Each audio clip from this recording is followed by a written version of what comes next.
मंगलाचरण करेंगे। ओम नमः सिद्धेभ्यः जय श्री ओम नमः सिद्धेभ्यः जय श्री ओम नमः सिद्धेभ्यः। मंगलम भगवान वीरो मंगलम गौतमो गणी मंगलम कुंद कुंदाद्यो जैन धर्मोस्तु मंगलम। सर्वमंगल मांगल्यम सर्व कल्याण कारकम प्रधानम सर्वधर्माणां जैनम जयतु शासनम। जैनम जयतु शासनम जैनम जयतु शासनम। नमः समय साराय स्वानुभूत्या चकाशते चित् स्वभावाय भावाय सर्वभावांतरच्छिदे। अध्यात्म अमृत कलश के माध्यम से हम लोग वेद विज्ञान का स्वरूप, संवर का स्वरूप और गृहस्थ दशा में वास्तविक संवर क्यों नहीं हो सकता, इसकी चर्चा हम लोग कर रहे हैं। तो उसी दिशा में थोड़ा सा आगे बढ़ते हैं। और ये बहुत क्रिटिकल चीजें आ रही हैं कि वो प्रैक्टिकल चीजें आ रही हैं, थियोरटिकल नहीं है कि हमको क्या करना क्या है, कैसे करना है, हम उस टारगेट को कैसे अचीव करें। हमारी वर्तमान में वेद विज्ञान की समझने की स्थिति क्या है, उसको हम कितना एग्जीक्यूट कर पाते हैं नहीं कर पाते हैं गृहस्थ अवस्था में रह करके, और वेद विज्ञान को कब तक भाना चाहिए। क्या कोई एक स्टेज ऐसी भी आती है जब वेद विज्ञान करने की आवश्यकता ना हो। ये सब बात अपन आज पढ़ेंगे।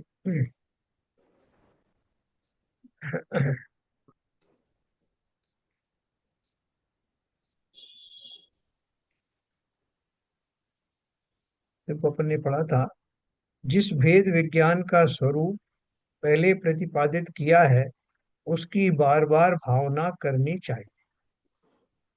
अर्थात मेरा आत्मा रागादि विकारी भावों से सर्वथा भिन्न है।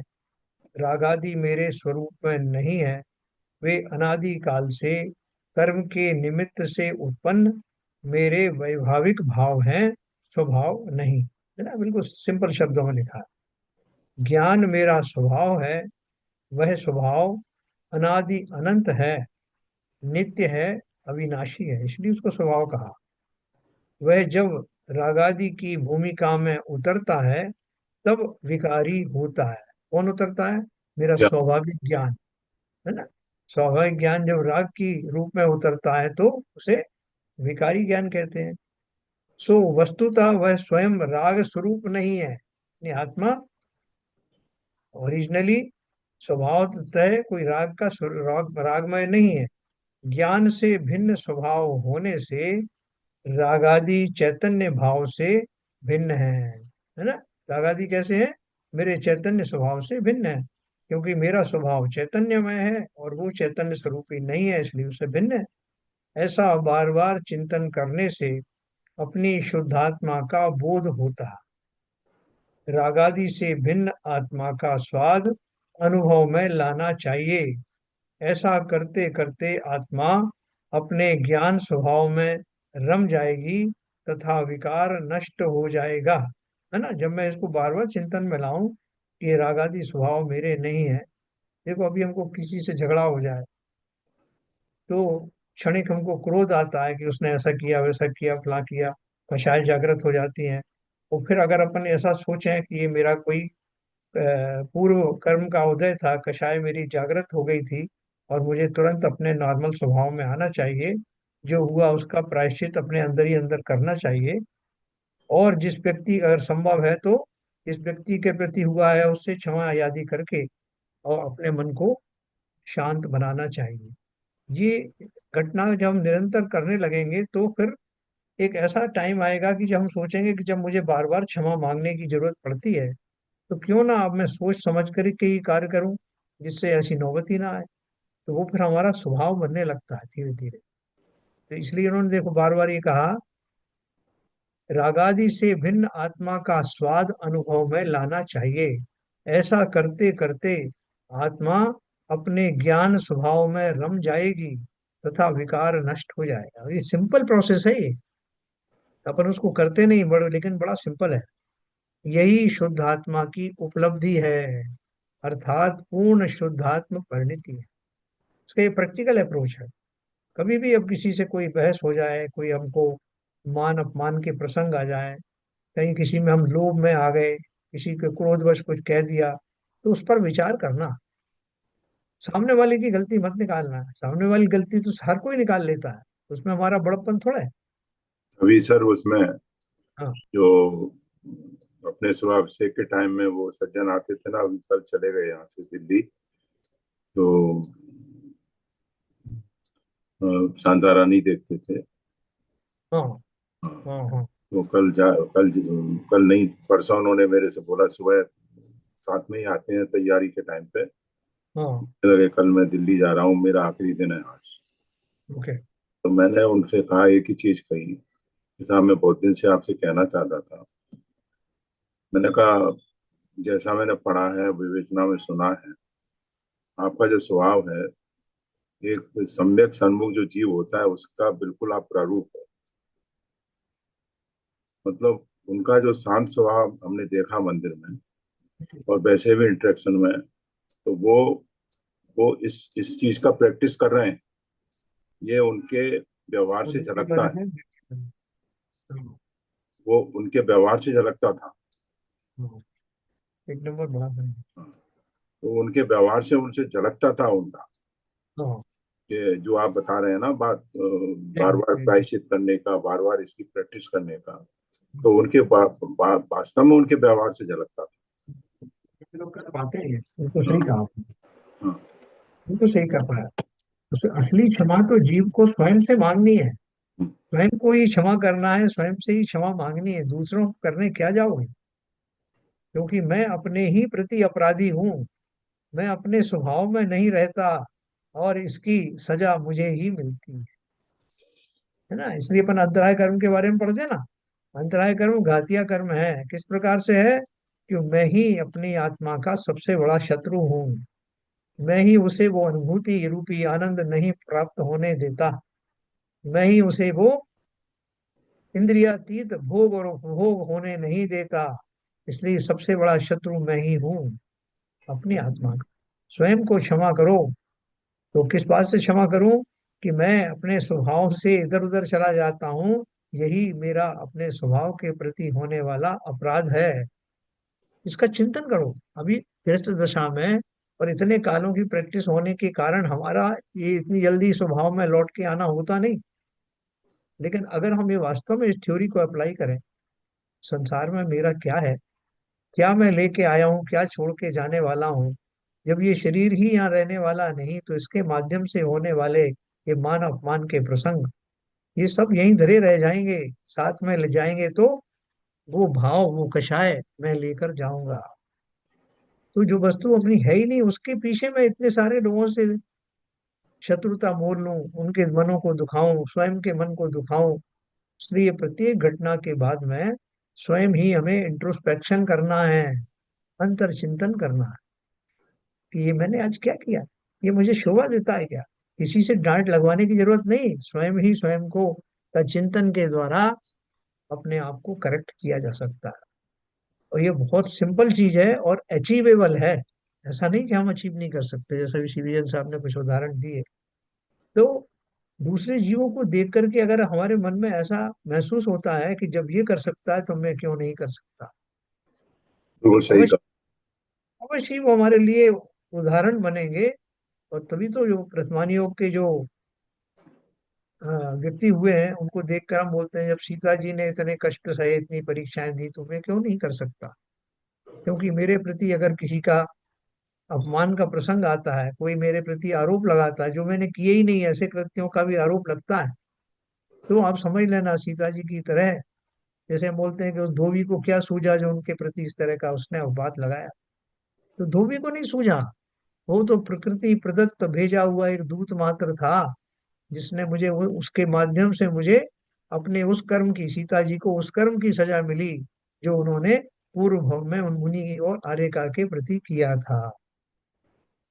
तो हमारे पास ऐसी सी घटना है, जब मैना सुंदरी जैसी नवयौवना इतना सामर्थ्य रखती थी कि वो, उसने उस विषम काल में न केवल अपने आप को धैर्य बंधाया, बल्कि अपने पिता समेत संपूर्ण परिवार को धैर्य भी बंधाया और उनको उस गहरे सदमे से बाहर निकाल लिया। हमारे पास सब तरह की घटना है, वो इसीलिए है कि जब कभी मैं ऐसी विषमताओं में फंस जाऊं, तो देखो उन्होंने कैसे किया था, देखो उन्होंने भी तो किया था, करके अपने आप को धैर्य बंधाना और धीरे धीरे अभ्यस्त हो जाना कि अब मेरा व्यवहार ही ऐसा ना हो जिसके प्रति मुझे खेद हो कि मैंने ऐसा क्यों किया। तो बोल रहे हैं ऐसा करते करते आत्मा अपने ज्ञान स्वभाव में रम जाएगी तथा विकार नष्ट हो जाएगा। यही शुद्धात्मा की उपलब्धि है, अर्थात पूर्ण शुद्धात्म परिणति है। प्रश्न किसी ने पूछा है, क्या भेद विज्ञान भी छोड़ने लायक है जो उसकी भावना सशर्त बताई गई है? सशर्त क्या बताई गई थी देखो, उन्होंने बोला था कि ये ऐसी भावना आप करते जाओ, कब तक करते जाओ, ऊपर लिखा था ना देखो, इस भेद विज्ञान की भावना कब तक करनी चाहिए, ऊपर लिखा था ये।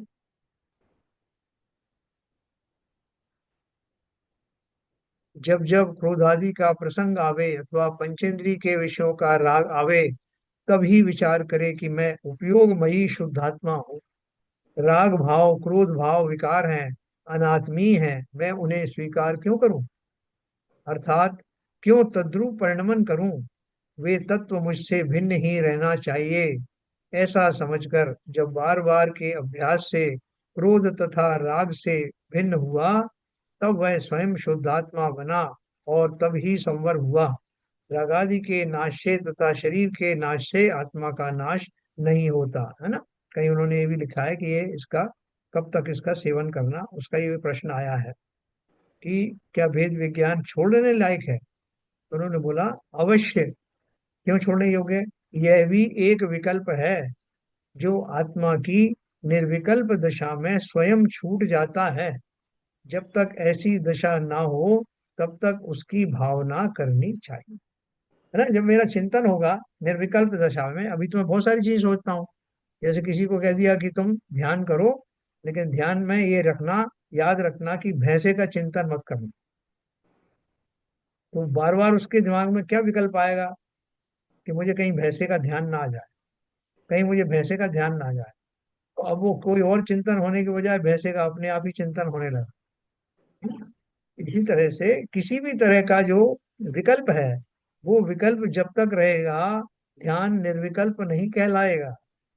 और निर्विकल्प दशा क्या है? निर्विकल्प दशा ज्ञान शून्य होने की बात नहीं। निर्विकल्प का अर्थ है कि जिस एक लक्ष्य को आप लेकर चल रहे हैं, उसके अतिरिक्त कोई भाव आए ही नहीं, उसे निर्विकल्प दशा कहते हैं। भाव तो रहेगा ना, जड़ थोड़ी हो जाएगा।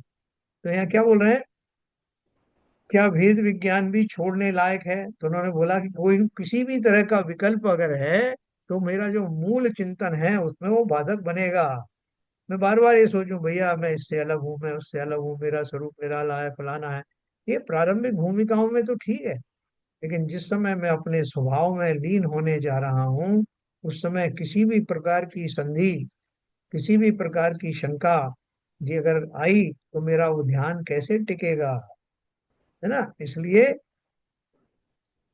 यह भी एक विकल्प है जो आत्मा की निर्विकल्प दशा में स्वयं छूट जाता है।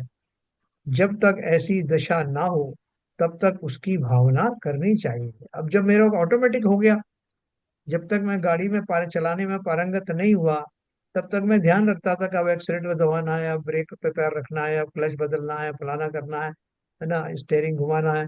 और जब मैं उसमें पारंगत होता हो गया, तो इन सब विकल्पों पर ध्यान रखने से तो मेरा और गाड़ी चलेगी नहीं ढंग से। अब उसकी जरूरत नहीं रही, वो तो सब उस मेरे स्वभाव में आ गया।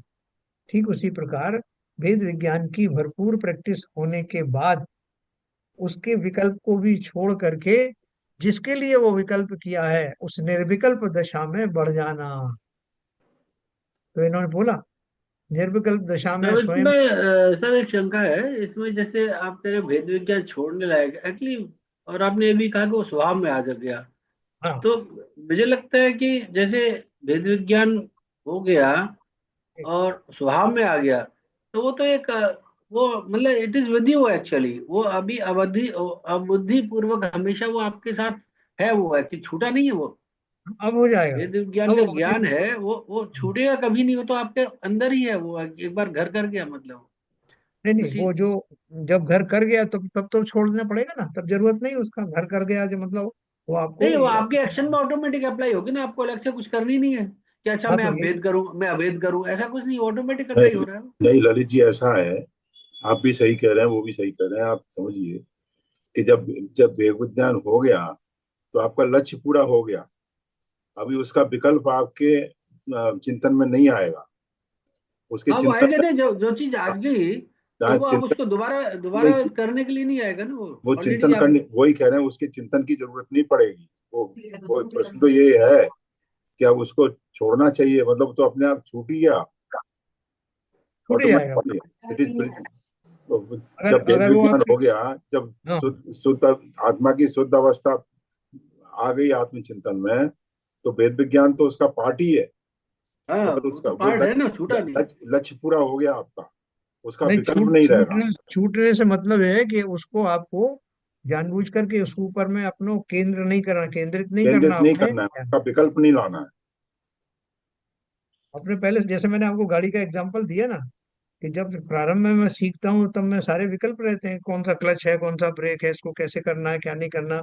जब आप पारंगत हो गए तो आप फिर दूसरी चीजें, गाड़ी चला रहे हैं, दूसरों से बात कर रहे हैं, सब और सब कुछ अपने आप हो रहा है। तो ठीक उसी प्रकार से वेद विज्ञान में पारंगत हुए वाले जीव को, वो तो उसका वेद विज्ञान अब उसके बैकग्राउंड में ही चला गया, वो उसका संस्कार बन गया।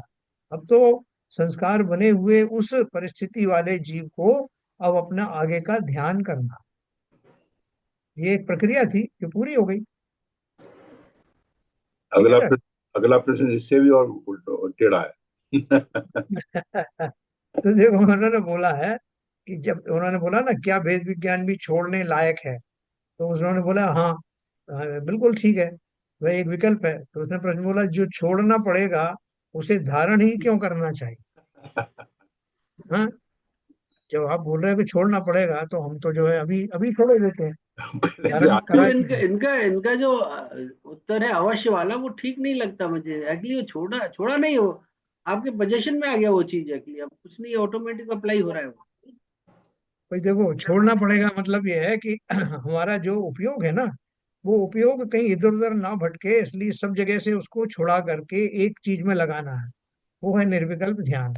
तो अभी बहुत सारी चीजें हम सोच रहे थे, उनमें से भेद विज्ञान पे भी हमारा ध्यान जा रहा था। तो छोड़ना पड़ेगा अर्थ ये है कि वहां से अब ध्यान हटा के वो काम हो गया पूरा। अब मेरे भेद विज्ञान मुझे अच्छी तरह से पता लग गया, तो अब मैंने छोड़ना पड़ेगा का मतलब ये है कि अब उसको उस तरफ ध्यान देने की जरूरत नहीं, वो तो काम हो गया।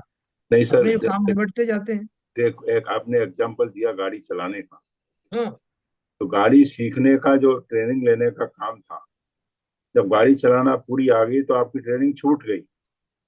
हाँ, ट्रेनिंग, ट्रेनिंग छूट गया, वो ज्ञान थोड़ा छूटा।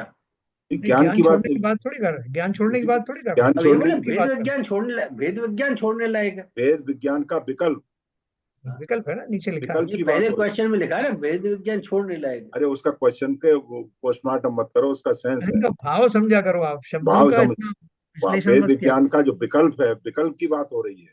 वेद विज्ञान तो आपको हो गया, तभी तो आपकी शुद्धात्मा चिंतन आया। करो। नीचे लिखा भी है उन्होंने, वह भी एक विकल्प है ना। देखो शब्दों को उसके पूरे भावना के अर्थ में समझा करो। शब्द जो है खाली यहाँ के जो शब्द होते हैं, वो फिजिकल खाली नहीं होते शब्द, उन शब्द से निकलने वाला जो अर्थ है, भावार्थ, जो उसको समझो। क्या भेद विज्ञान भी छोड़ने लगते हैं, जब उन्होंने जो जो अर्थ दिया है, टीकाकार यही तो करता है। जब आप उसका जो श्लोक पढ़ते हो तो श्लोक में आपको इतनी गहराई से वो नहीं मिलेगा, वहां तो सीधा शब्द होते हैं। और ऊपर जब अपन उसका अन्य अन्वयार्थ पढ़ते हैं ना, ये अन्वयार्थ में क्या दिया है, उन शब्दों का अर्थ दिया जाता है।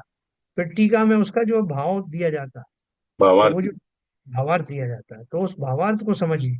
सर मुझे मुझे सर ऐसा हाँ लगता है कि ये शब्द की वजह से थोड़ा सा कंफ्यूजन होता है। जब हम बोलते हैं ना किसी भी चीज को छोड़ना पड़ेगा या छोड़ना है, तब कंफ्यूजन होता है। छोड़ना पड़ेगा और छूट जाना में अंतर हो जाता है। जब मुझे सम्यक दर्शन हो जाएगा, तो सम्यक दर्शन होने का विकल्प आप ऑटोमेटिकली छूट जाएगा, छोड़ना नहीं पड़ेगा, छूट जाएगा, क्योंकि बिल्कुल सही कह रहे, बिल्कुल सही कह रहे क्योंकि मैं वो चीज जिसके लिए मैं अभी तक लालायत था, जिसके लिए मैं प्रयास कर रहा था, वो चीज मुझे अभी अचीव हो चुकी है। अगर मुझे दिल्ली जाना है, मुझे बहुत लग रहा है पता नहीं दिल्ली कैसा होगा, लाल किला, दिल्ली का लाल किला बहुत सुना है, तो मैं उसके लिए विकल्प कर रहा हूँ, प्रयास कर रहा हूँ। एक दिन मैं वहां पे पहुंच गया, और जिस दिन मैं वहां पे पहुंच गया तो उसके जितने भी विकल्प थे, क्योंकि अभी वो मुझे स्पष्ट दिखाई दे रहा है, तो जितने भी उसके विकल्प थे वो ऑटोमेटिकली छूट गए, मुझे छोड़ने की जरूरत नहीं है, वो छूट जाएंगे। देखो, ऐसा वही तो उन्होंने लिखा है, वो लाइन समझो। उत्तर में क्या लिखा है? अवश्य वह भी एक विकल्प है जो आत्मा की निर्विकल्प दशा में स्वयं छूट जाता है। वही उत्तर तो में तो लिखा। वही दिया ना उन्होंने, स्वयं जो आंसर में आप कह वही रहे हैं लिखा। वही दिया। स्वयं छूट जाता है, यही तो उन्होंने उत्तर दिया कि छोड़ने की बात जो कह रहे हो, छोड़ने का अर्थ ये है कि वो अपने आप छूट जाता है ना। बहुत क्लियर दिया उन्होंने। क्या भेद विज्ञान छोड़ने लायक है? जो उसकी भावना सशर्त बताई, अपन बोलते हैं ना, जब लो नहीं शिव लहूं तब लो देह यह नर पावन पावना, है जब अपन वो उसमें पढ़ते हैं ना ये शांति पाठ। शांति, हाँ शांति पाठ। जब लो नहीं शिव लहूं तब लो देह यह नर पावना, सत्संग क्या है, तो वो उसमें क्या लिखा है कि जब तक मुझे मोक्ष नहीं मिले तब तक मुझे ये नरदेह मिले। तो ऐसे बहुत सारे भाव आते हैं, लेकिन ऑटोमेटिकली ही जब मोक्ष होगा तब से उससे पहले नरदेह ही रहेगी ना। मोक्ष मिलने के बाद मुझे नरदेह की जरूरत ही नहीं। तो ऐसे बहुत सारे जो चीजें होती हैं उनको आप उससे सिद्धांत से जोड़ सकते हैं। तो यहाँ इसलिए उन्होंने बताया कि छोड़ना कहा गया है। छोड़ने का अर्थ मान लीजिए है कि वो एक विकल्प है जो आत्मा की निर्विकल्प दशा में स्वयं छूट जाता है। प्रश्न को और उत्तर को दोनों को मिला के समझिए, समझिए। जब तक ऐसी दशा ना हो तब तक उसकी भावना करनी चाहिए, सिंपल बात है। जब तक मैं कार चलाने में पारंगत नहीं हो जाता तब तक मुझे वो इंस्ट्रक्टर की बात सुननी पड़ेगी कि कब के एक्सीलेटर पे पैर रखना है, कब इस पे रखना है। जब मैं हो गया उसमें पारंगत तो ना इंस्ट्रक्टर की जरूरत है ना इंस्ट्रक्शन की जरूरत है। तो ठीक उसी प्रकार से जो आप दोनों बात कर रहे हैं कि छूट जाता, तो वो लिखा तो है उत्तर में, यही तो लिखा है। वह भी एक विकल्प है। अगर प्रश्नकार ने कुछ भी पूछा हुआ तो उत्तर तो सीधा दिया ना, कि वह भी एक विकल्प है जो आत्मा की निर्विकल्प दशा में स्वयं छूट जाता है। जब तक ऐसी दशा ना हो, कौन सी दशा? जब तक मैं सीख ना जाऊं, निर्विकल्प दशा ना आ जाए, तब तक उसको भावना करनी चाहिए, सिंपल बात। तो उन्होंने प्रश्न पूछा, ठीक है ललित जी, जो आप कह रहे हैं वही तो लिखा है, निर्विकल्प दशा में स्वयं छूट जाता। प्रश्नकर्ता ने कुछ भी पूछा हो रहा, लेकिन उत्तर तो उसका वही है। फिर उन्होंने प्रश्न उसी दशा में पूछा, जो छोड़ना पड़ेगा उसे धारण ही क्यों करना चाहिए? समाधान है, भेद विज्ञान उपाय भूत है और आत्मा उपेय है। उपाय भूत और उपेय में क्या अंतर है? जिसका उपाय किया जाए वो उपेय है। उपेय की प्राप्ति पर उपाय स्वयं अनावश्यक होने से छूट जाता है। जो चीज आपको हासिल हो गई, वो हासिल होने के बाद में अब उसका उपाय समाप्त हो गया। मुझे 10,000 रुपए की इनकम करनी थी किसी चीज से, अपनी कोई वस्तु को बेच करके 10,000 रुपये प्राप्त करना था, और मैंने प्राप्त कर लिए। तो प्राप्त कर लिए, उसको प्राप्त करने के लिए मैंने जो जो तिकड़मबाजी की, जो उपाय किए, विज्ञापन निकाला, लोगों से कहा ये चीज बिकाऊ है, आखिर में वो उपाय पूरे हो गए और वो चीज उतने में बिक गई। तो बिक गई तो मेरा उपाय खत्म हो गया ना। अब मुझे काय का उपाय करना है? मुझे प्राप्ति है वही उसकी। तो भेद विज्ञान उपाय भूत है, वह आत्मा उपेय है। आत्मा की प्राप्ति के लिए ही वो भेद विज्ञान रूपी टूल को अपनाया गया। उपेय की प्राप्ति पर, जिसका उपाय किया उसकी प्राप्ति होने पर उपाय स्वयं अनावश्यक होने से छूट जाता है। किंतु जो उपाय को पकड़ेगा ही नहीं, वह उपेय को कैसे प्राप्त कर सकेगा? वह तो सदा संसारी ही रहेगा, है ना। उपाय प्राप्त करने के बाद में उपाय के द्वारा जिस वस्तु को प्राप्त करना है वो प्राप्त हो गई, तो वो उपाय वाले जो आलम्बन थे वो सब अपने आप हट जाते हैं, उनकी जरूरत कहाँ रही। तो इस बोल रहे हैं, किंतु जो उपाय को पकड़ेगा ही नहीं कि साहब मैंने तो वो, जब मुझे वो छोड़ना ही था उपाय, तो वो मैंने पकड़ा क्यों? भाई मैंने पकड़ा इसलिए कि मुझे वो अपना लक्ष्य मिल जाए। लक्ष्य मिलने के बाद तो वो सब उपाय छूटते ही हैं। तो इसलिए वो जो कह रहे हैं कि जो छोड़ना पड़ेगा उसे धारण ही क्यों करना चाहिए? अरे भाई छोड़ा, तब छोड़ा जब मुझे अपना लक्ष्य मिल गया। ठीक है सर, इसमें कोई कंफ्यूजन किसी को? ललित जी, है कुछ कंफ्यूजन? बंध और मोक्ष का हेतु क्या है, इसका विवरण है? बंध का और मोक्ष का कारण क्या है, इसका विवरण है। भेद विज्ञानतः सिद्धा, सिद्धा ये किल केचन, अश्चिभावाओ तो बद्धा, बद्धा ये किल केचन।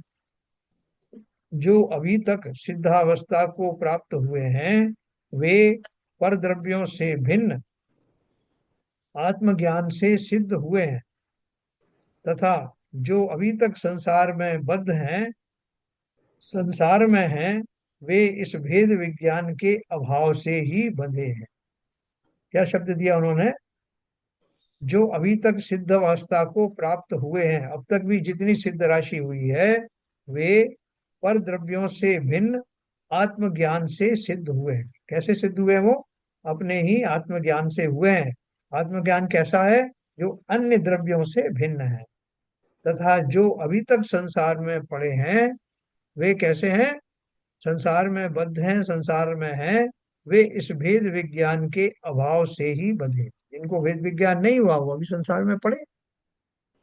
भावार्थ है, अनादि काल से ही संसारी प्राणी पर द्रव्य के साथ तथा पर निमित्त जन्य विकारी भावों के साथ अपनी एकता के भ्रम के कारण ज्ञानावरणादि द्रव्य कर्म तथा रागादि भाव कर्म और शरीर आदि नो कर्म से बंधन को प्राप्त है। क्या बताया उन्होंने? अनादि काल से ही संसारी प्राणी पर द्रव्य के साथ तथा पर निमित्त जन्य विकारी भावों के साथ अपनी एकता के भ्रम के कारण, क्या एकता हुई? जो दूसरे पदार्थों से संबंधित मेरे भाव हैं, उन वो मेरे ही हैं, ऐसा भ्रम। ये धन आदि मेरा ही है, मुझे इन के इन प्रकार इसको अर्जित करना ही है। फलाने के पास में जो सामान है उसको मुझे किसी ना किसी तरह अपना बनाना है। हाँ, या उस पर मेरा अधिकार है, ये मेरा है, उसने ऐसा क्यों कहा, ऐसे ही तमाम बातें। पर निमित्त जन्य विकारी भावों के साथ अपनी एकता के भ्रम के कारण ये मेरे हैं, मैं इनका स्वामी हूँ, ये मुझसे अलग ना हो जाएं, इन पर मेरा अधिकार चलता रहे, ऐसे जो भाव हैं, वो मैं अपनी एकता, क्योंकि ये मेरे ही भाव हैं और उन वस्तुओं को मैं अपना समझता हूँ, इसलिए वो मेरे भाव उससे जुड़े रहते हैं। अपनी एकता के भ्रम के कारण ज्ञानावरणादि द्रव्य कर्म तथा रागादि भाव कर्म और शरीर आदि नो कर्म से बंधन को प्राप्त है। कौन कौन सी तीन बंद हो गए? हमने पहले ही पढ़ा। 8 कर्म है ना, ज्ञानावरणादि, ज्ञानावरणादि दर्शन वर्णादि, ज्ञानावरण दर्शनावरण मोहिनी अंतराय और 4 अघातीय कर्म। ये सब क्या है? ये द्रव्य कर्म है, परमाणुओं से बनते हैं। दूसरे हैं राग, नो कर्म, नो कर्म लास्ट में दिया है। दूसरा है रागादि भाव कर्म, जो मैं भाव किया करता हूँ, वो कर्म है ना, भाव कर्म, ये द्रव्य कर्म है। और तीसरा है नो कर्म, जिनसे शरीर आदि की का निर्माण होता है, वो नो कर्म। नो कर्म से बंधन को प्राप्त है। अनादि काल से आज तक जो जीव संसार बंधन से छूटे हैं और सिद्धावस्था को प्राप्त हुए हैं, वे इसी भेद विज्ञान के बल पर अपनी उक्त प्रकार के भ्रम को तोड़कर उन बंधनों से छूटकर मुक्त हुए हैं।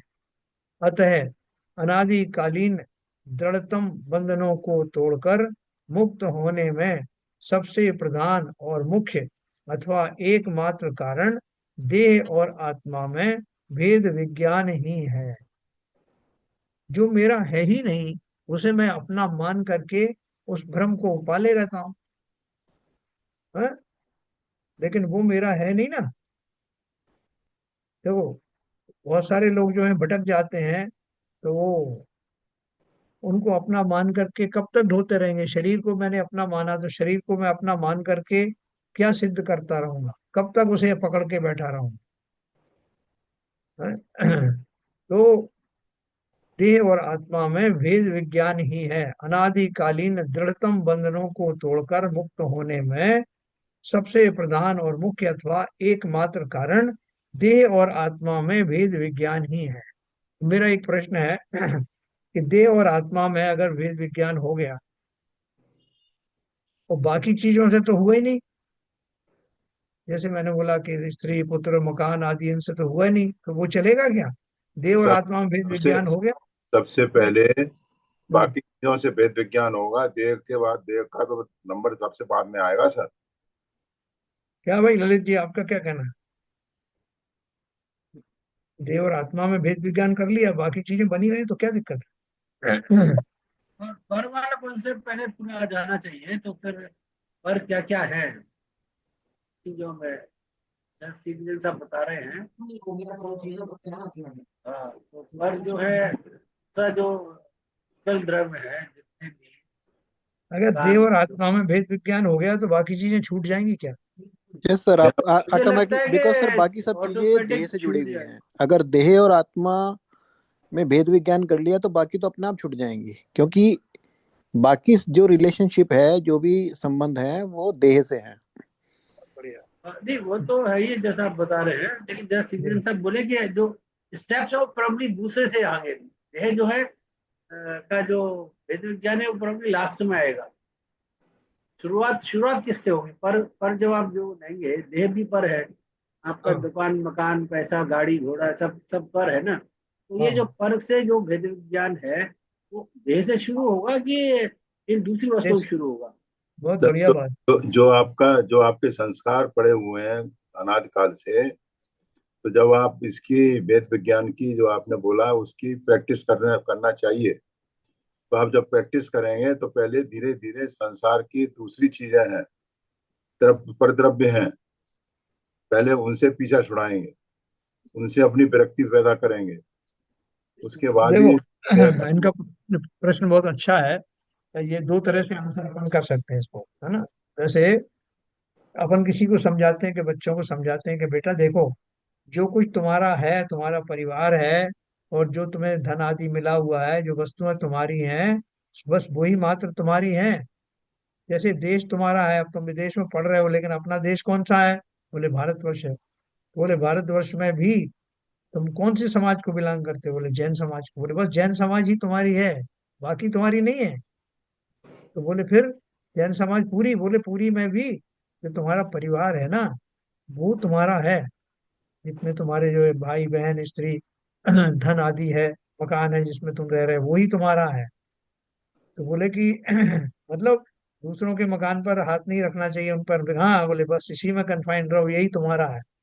फिर उसके बाद बोला कि भैया ये जो तो मकान है जिसमें तुम रह रहे हो, और कोई जो प्रतिकूलता आ जाती है तो बोलते हैं कि भाई साहब वो मेरे छोटे भाई ने ऐसा कर दिया, मेरी पत्नी ने ऐसा कर दिया। तो बोलते हैं भैया देखो ऐसा है, यहाँ कोई किसी का नहीं है, बस तुम हो और तुम्हारा शरीर है, यही बस है, बाकी सब अलग है। तुम स्वस्थ रहोगे तो तुम्हारा काम बनेगा, नहीं कौन पूछता तुम? बोले अच्छा अच्छा अच्छा। तो लास्ट में यहाँ आके रुक गया कि मैं और मेरा शरीर ये दोनों है। फिर लास्ट में किसी ने, जब मैं बीमार पड़ा, तो बोल दिया कि शरीर की परवाह क्यों करते हो, ये भी तुम्हारा नहीं है। बोले हद कर दिया आपने, धीरे धीरे करके सब छुड़ा दिया मुझसे। और फिर मुझे भी महसूस होने लगा कि शरीर भी मेरा नहीं। फिर किसी ने उपदेश दिया, उल्टा उपदेश दिया किसी को शुरू से ही, जैसा मैंने क्रमवार बताया वैसा नहीं बोला।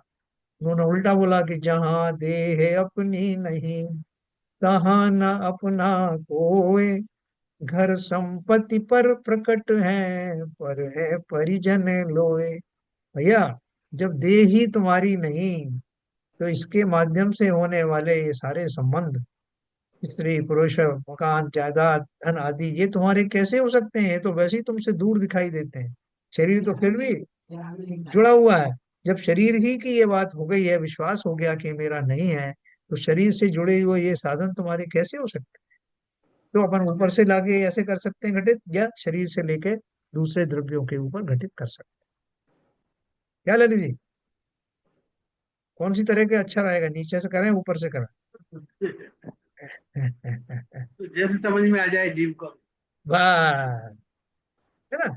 तो यहाँ उन्होंने कहा देह और आत्मा में भेद विज्ञान ही है। जब देह को, देह ही मेरी नहीं, सबसे ज्यादा मैं किसकी परवाह करता हूँ, कौन मेरा जीवन साथी है, अंतिम समय तक मेरे साथ कौन रहता है? बोले पत्नी रहती है। क्या पत्नी रहती है क्या अंतिम समय तक? हैं? देखिए साहब, जो देशना के लिए तो आपका सेकंड ऑप्शन सही है, हाँ मगर प्रैक्टिकल में तो वो पहले ऑप्शन से ही चलेगा। संसार के हाँ। संस्कारों से निवृत्ति पाएगा तो धीरे धीरे पहली ऑप्शन से ही चलेगा।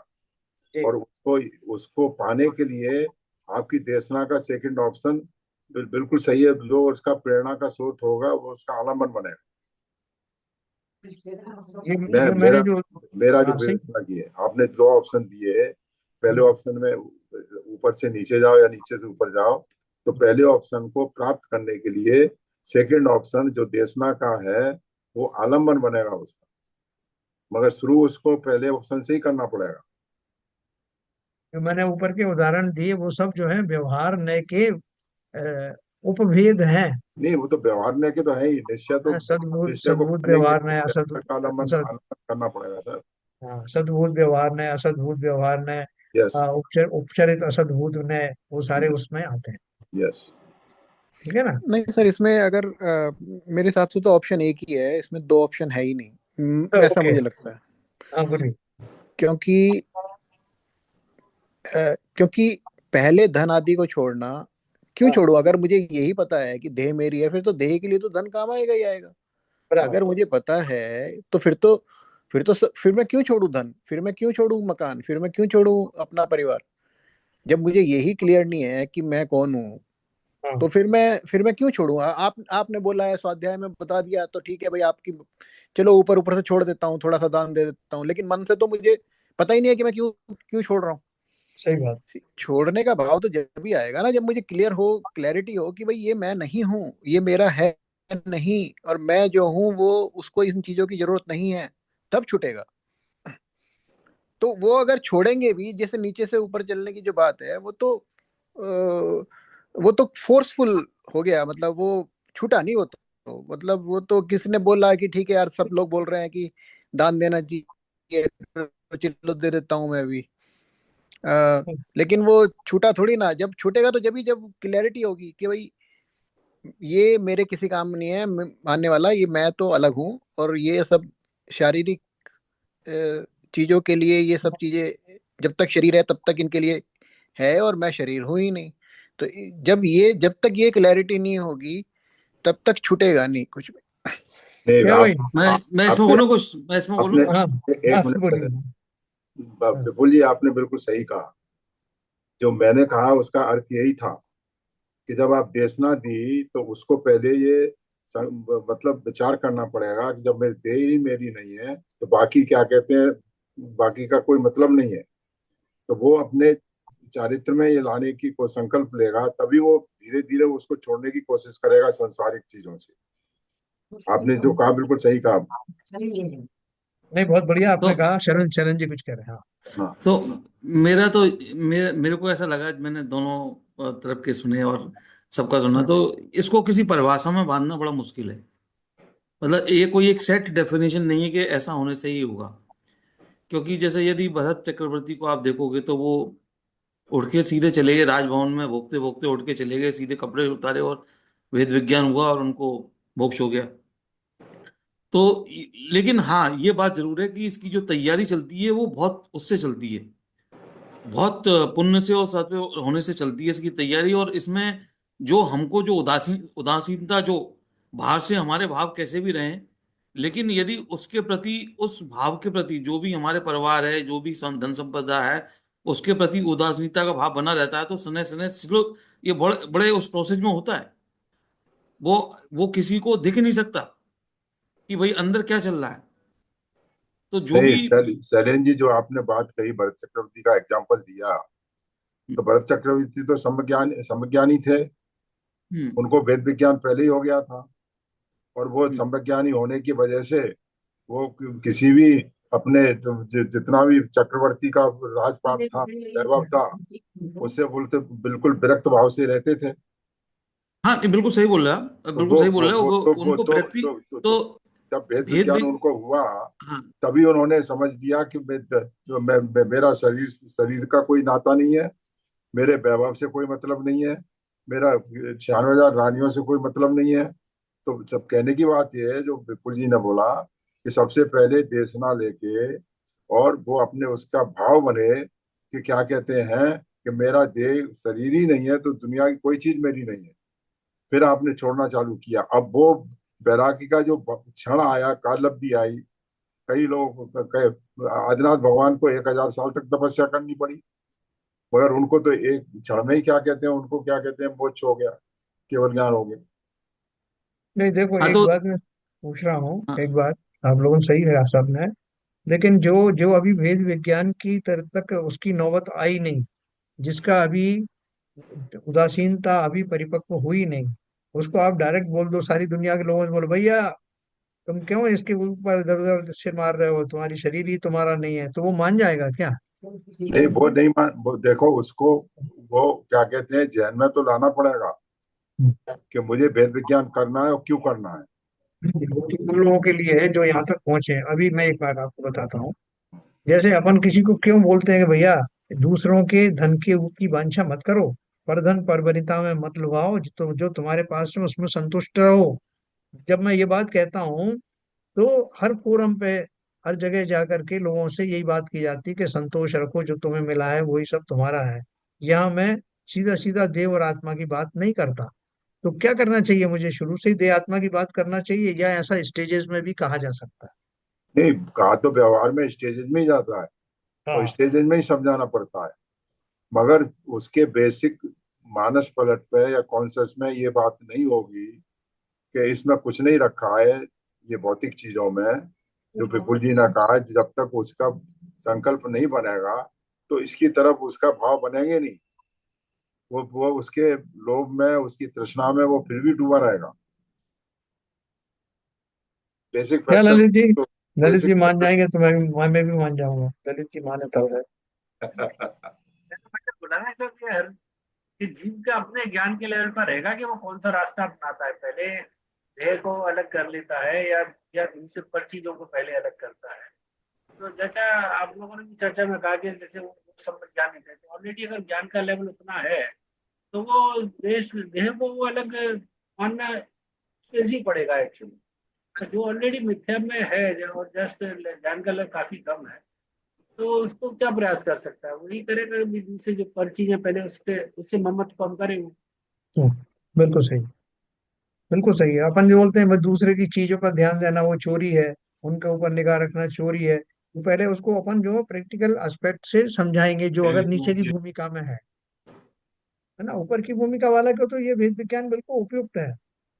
तो इसलिए वो जो सो व्यवहार ने जो मैंने आपको बताए वो सारे, वो उनकी इसीलिए उनका सृजन हुआ, क्योंकि जीव अलग अलग मानसिकता वाले होते हैं, उनको उस ढंग से समझा करके और यहाँ तक लाया जा सकता है।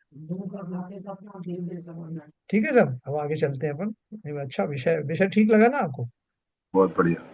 वेद विज्ञान कर रहे हैं तो अपने गहराई तक मालूम होना चाहिए। तो देखो इन्होंने एक बात और कही है कि यह वेद विज्ञान आत्मा का स्वरूप है।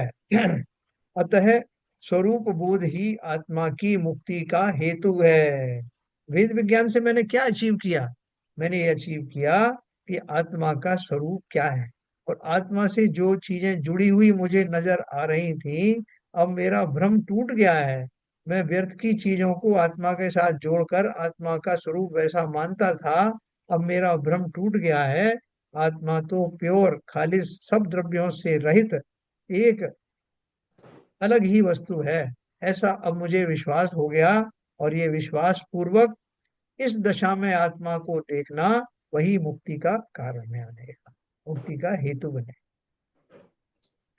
भेद ज्ञानोच्चलन कलना क्षुद्ध क्षुद्ध तत्वोपलब्धा द्राग ग्राम प्रलय करणात् कर्मणाम संवरेण विभ्रतोषम परम ममला लोकम म्लानमेकम ज्ञानम ज्ञाने नियत मुदितम शाश्वतोद्योतमेतत्।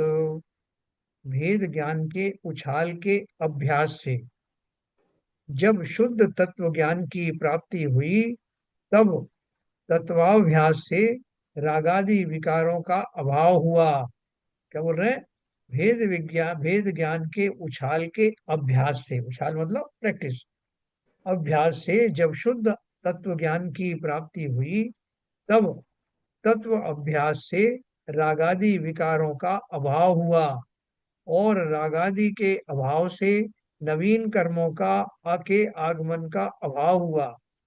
उस संवर के कारण संतोष या आनंद को धारण करने वाला श्रेष्ठतम स्वच्छ निर्मल प्रकाश स्वरूप रागादि रहित शुद्ध स्वरूप, अपने स्वरूप में ही नियत निरंतर जिसका प्रकाश रहेगा, ऐसा यह शुद्ध चैतन्य का अनुभव प्रकट हुआ। देखो भावार्थ में समझना। भेद विज्ञान अनादिकालीन मूर्छा को दूर करता है। मूर्छा किसे कहते हैं? अपन मूर्छा बोलते हैं बेहोश हो जाना, है ना? अज्ञान। हाँ, या मूर्छा का अर्थ जो है संसार जो शास्त्रों में जो लिखा है, जैसे मोहादि से मूर्छा होना, मतलब उसमें गहलता आ जाना, पागलपन जैसा हो जाना, उसमें अपना विवेक खो देना, उसको मूर्छा कहते हैं। तो भेद विज्ञान अनादिकालीन मूर्छा को दूर करता है। है ना? जो मैं अपने स्वरूप को भूला हुआ था, भ्रमित हुआ बैठा था, उस भ्रम को भेद विज्ञान दूर कर देता है। पर मैं निजत्व के भ्रम को दूर करता है। दूसरी वस्तुओं में मेरापना जो मैंने मान के रखा था, वो भ्रम दूर हो जाता है। निज के स्वरूप का बोध कराता है। जिन जीवों ने प्रयत्न पूर्वक भेद विज्ञान प्राप्त कर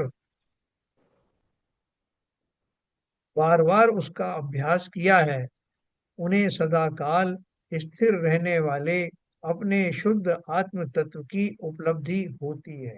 देखो निरंतर करना पड़ेगा ये, उसको बीच बीच में मत छोड़ना। तो साहब मैं अच्छी खासी प्रैक्टिस कर रहा था कि ये धन मेरा नहीं है, तब मेरे पास तिजोरी में कुल 10,000 रुपये रखे थे। लेकिन अचानक से साहब मुझे कहीं से 5 लाख रुपए की प्राप्ति हो गई। तो अब मैं सोचने लगा हूँ कि ये सब धन मेरा ही है। बोले नहीं ऐसे कैसे हो गया? 10,000 थे तब तक तुम्हें लग रहा था कि इसे छोड़ देंगे। बोले हाँ साहब, तब इतना ज्यादा लोभ नहीं था। 10,000 छोड़ने की बात थी, मैंने सोचा छोड़ देंगे, किसी मंदिर में दान दे देंगे। अब 5 लाख रुपए आ गए साहब। अभी आसान थोड़ी है छोड़ना। तो मेरा वेद विज्ञान कहाँ गया? बोले चला गया वेद विज्ञान। है ना? ऐसे बहुत सारे प्रसंग आएंगे जब जीव अपने आप को समझा लेगा। चलो वो वेद विज्ञान की बात कर रहे थे ठीक है, लेकिन अब तो बात दूसरी हो गई ना। अभी मेरे को दूसरी शादी का जो है प्रस्ताव आया है। पहली शादी किसी तरह से अगर विच्छिन्न हो गई, दूसरी शादी का प्रस्ताव आया है, तो काहेगा वेद विज्ञान? शरीर मेरा है, जीवन मेरा है, तो मैं इसको क्यों ना अपना लूं? ऐसे बहुत सारे विकल्प जीवन में आते रहेंगे। किनको आते रहेंगे? जिनका अभी उसके ऊपर से विश्वास अडिग नहीं हुआ, दृढ़ नहीं हुआ। इसलिए उन्होंने क्या लिखा है?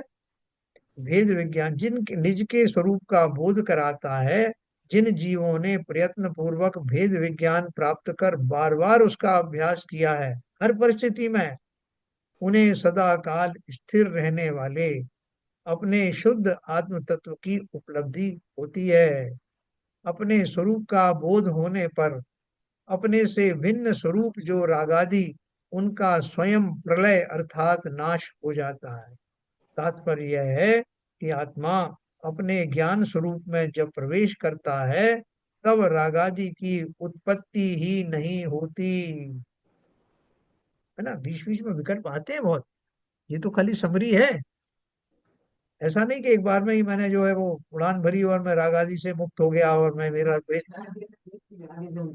हाँ देखो ने बहुत अच्छा उदाहरण दिया कि हमारे प्रसिद्ध बनारसी दास जी, जिन्होंने नाटक समय सार की रचना की, वो श्रृंगार रस में इतने पारंगत थे और इतने ज्यादा उसमें लालायित थे कि उन्होंने श्रृंगार रस के ऊपर में एक बहुत बड़ा ग्रंथ लिखा, जो उस समय का प्रसिद्ध ग्रंथ था।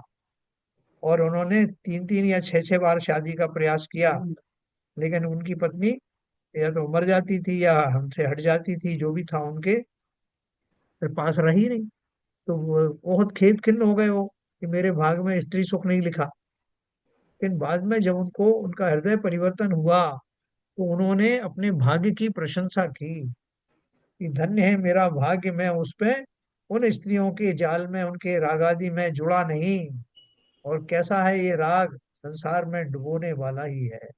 ऐसा जब उनका विवेक जागृत हुआ, तो इतना तीव्र विवेक जागृत हुआ कि उस प्रसिद्ध श्रृंगार रस के ग्रंथ को उन्होंने गंगा में बहा दिया और अपने भाग्य को सराहा कि मैं उस जाल से मैं फंसा नहीं। और फिर उन्होंने नाटक समय सार की रचना की।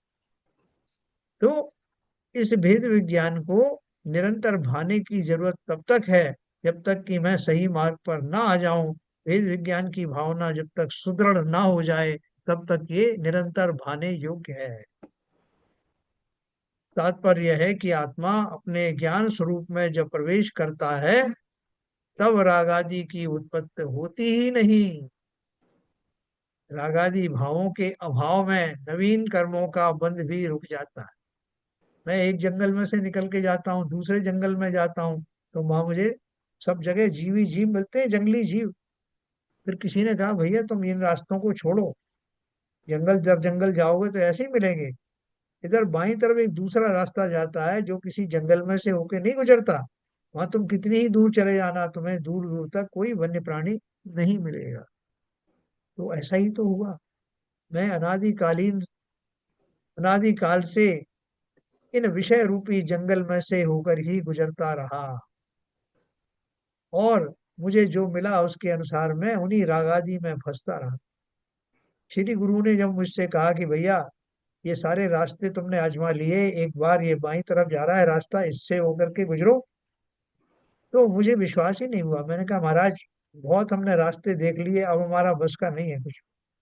बोले भैया इस रास्ते पर चले क्या कभी? बोले इस पर तो नहीं चले। तो एक बार इस पर भी चल के देख लो, अगर पसंद ना आए तो फिर अपना वही चिर प्रसिद्ध वन वाले मार्ग पर चले जाना। अब की बार मुझे लगा कि अपन ये एक्सपेरिमेंट करके देखते हैं क्या जाता है। तो यही वो एक्सपेरिमेंट है। उस तरफ चलने के बाद, भेद विज्ञान का रास्ता अपनाने के बाद, फिर उस पर दृढ़ता पूर्वक जब मैं आगे बढ़ूंगा, तो वो सारे वन्य प्राणी एक बार भी सामने आने वाले नहीं। मेरे रागादि विकार वाला मार्ग समाप्त हो जाएगा और रास्ते में कहीं दूर दूर तक भी नजर नहीं आएगा। तात्पर्य है कि आत्मा अपने ज्ञान स्वरूप में जब प्रवेश करता है तब रागादि की उत्पत्ति ही नहीं रहती होती। रागादि भावों के अभाव में नवीन कर्मों का बंध भी रुक जाता है तथा उदयागत कर्म भी विफल होते हैं। देखो कितना बड़ा अचीवमेंट है।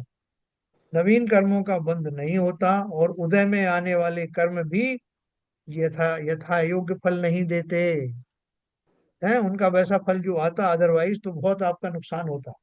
वे नवीन कर्मों के आश्रम में कारणभूत नहीं होते। जो उदय में आया उससे नवीन कर्म नहीं बनेंगे, क्योंकि तब तक मैं ज्ञानी हो जाऊंगा। फलतः कर्मों का संवर होता है।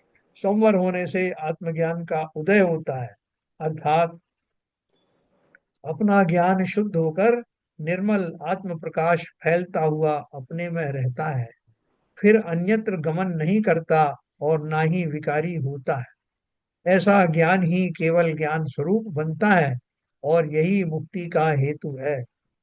सारांश में यह सब महिमा वेद विज्ञान की है, अतः उसे प्राप्त कर उसका निरंतर अभ्यास करना चाहिए ना। देखो जो मैंने ये पैराग्राफ पढ़ा, आप एक बार ऐसी दशा का चिंतन करो कि कैसी हुई वो दशा कि नवीन नवीन कर्म बनना बंद हो गया, पुराने कर्म उदय में आते हैं तब भी मेरे भाव विकारी नहीं होते, हम कर्मों का संवर हो रहा है। एक स्थिति को, इस स्थिति को थोड़ा सा सामने रखना, कैसी वो स्थिति हो, मेरी नहीं हो रही है, किसी और की हो रही। तो क्या क्या हो रहा घटित, उसका नए कर्म बंद नहीं हो रहे हैं। कर्म आते हैं तो उदय में तो उसका कोई विकार पैदा नहीं होता, कर्म आने से रुक गए हैं, है ना। तो ये पूरा एनालाइज करके रखना है परिस्थिति। तो हमको बड़ा, खाली उसको एनालाइज करने में बड़ा सुखद लगेगा, अच्छा ऐसा भी होता क्या। ऐसा होते हुए देख करके या सोच करके ही प्रसन्नता होती है। फिर उसको घटित कर लेना कि ऐसी स्थिति मेरी कब आए। जब स्थिति से मैं का हीरो मैं स्वयं हो जाऊंगा तब कैसा होगा। कल अपन इसी भाव को फिर से प्रैक्टिस करेंगे। बहुत सुंदर ये टॉपिक है। इसको पढ़ते पढ़ते हमको भेद विज्ञान की सार्थकता अच्छी लगने लगी। मैं कहाँ भटक रहा था, क्यों उलझ रहा था, किसमें उलझ रहा था, दूसरों को दोषी ठहरा रहा था, उससे मुझे क्या मिल रहा था, उससे मैं ही नवीन बांध बांध रहा था। जो निमित्त प्रकृति द्वारा प्रदत्त आए हैं पुरुषों के रूप में, व्यक्तियों के रूप में, उनसे मैं नाहक बैर बांध रहा था, और उसका फल किसको मिलने वाला था।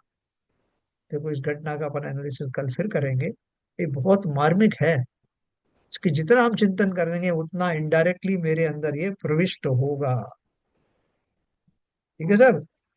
क्या ललित जी, हमारे अंदर प्रविष्ट हो सकता है क्या ऐसा चिंतन करने से? अवश्य अवश्य होगा। चिंतन की जरूरत है। ये तो आजमाए हुए नुस्खे हैं मुनि जनों के। तो चलिए अभी समय हो गया। ललित जी जिन वाणी स्तुति करेंगे।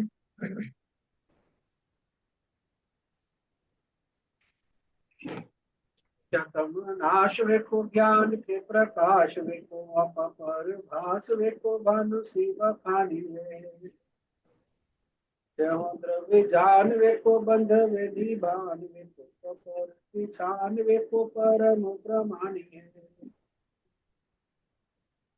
अनुभव बताए वेको जीव के जताए वेको काहू सताए वेको भवे और हानि जहाँ तहाँ तार वेको पार के उतार वेको इस तार वेको यही जिंदवाणी है।